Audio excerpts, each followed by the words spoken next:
اگر تو آپ کو کوئی دعوت دے کہ آپ کھانے پہ تشریف لائیں تو اس کی دعوت کو قبول کر لینا چاہیے. اس کو ٹھکرانا نہیں چاہیے کہ یار میں کہاں اس کے پاس جاؤں گا. یہ مت سوچیں کہ اس نے کہاں سے ارینج کرنا ہے, اس کے ساتھ تو بڑا زیادتی ہو جائے گی. اگر کوئی دعوت دے رہا ہے تو اس کی دعوت کو قبول کر لینا چاہیے اور اس کی خلوص اور محبت کو دیکھنا چاہیے.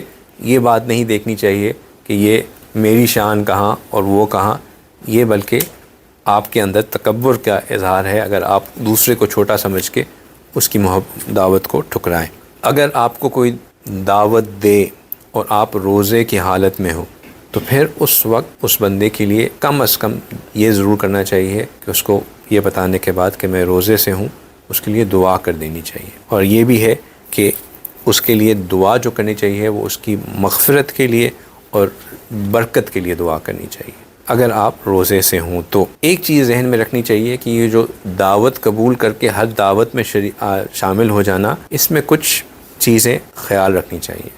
اگر تو آپ کو ایسی دعوت میں بلایا جا رہا ہے جہاں پہ کوئی غیر شرعی چیز ہے, ایکسیسو میوزک ہے, مخلوط انوائرمنٹ ہے, یعنی کہ سیپریشن نہیں ہے, آپ کو پتہ ہے کہ جہاں وہ جایا جا رہا ہے, اگر آپ کو معلوم ہے کہ بھئی اس کی سورس آف ارننگ صحیح نہیں ہے تو ایسی جگہ پہ نہیں جانا چاہیے. جہاں پہ شراب ہو, الکوہل کی انوائرمنٹ ہو, وہاں پہ جانے سے انکار کرنا چاہیے. یہ وہ ساری چیزیں ہیں جہاں پہ شرعی, جہاں پہ امور کا خیال نہ رکھا جا رہا ہو, اس طرح کی ماحول میں جانے سے اجتناب کرنا چاہنا بہتر ہے.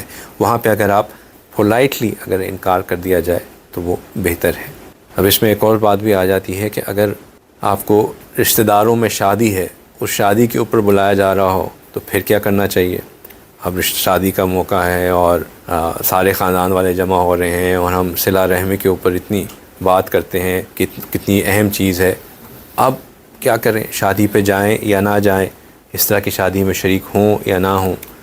تو اس کا جواب یہ ہے کہ اگر تو اس شادی میں آپ کو پتہ ہے کہ مخلوط ماحول ہے, میوزک کا انتہا ہے اور کوئی پاسبلٹی نہیں ہے اس چیز سے بچنے کی, تو آپ اس شادی میں شریک ہونے سے تو انکار کر دیں, لیکن شادی کی فنکشن سے پہلے جا کے دلہا سے یا دلہن سے, جس کی بھی طرف سے آپ نے شریک ہونا تھا, اس سے مل لیں, ان کو جو بھی تحفہ تحائف دینا تھا ان کو دے دیں. اس کے بعد ان کو اپنے گھر دوبارہ اپنے گھر آنے کی بھی دعوت دے دیں اور اس دن ان کو پھول بھجوا دیں یا کوئی ایسا کام کر دیں جس سے ان کو آپ کی طرف سے محبت کا اظہار ملتا رہے. صرف یہ کہہ دینا کہ میں شامل نہیں ہوں گا اور اس موقع پہ لڑائی جھگڑا کر لینا, یہ مناسب نہیں ہے.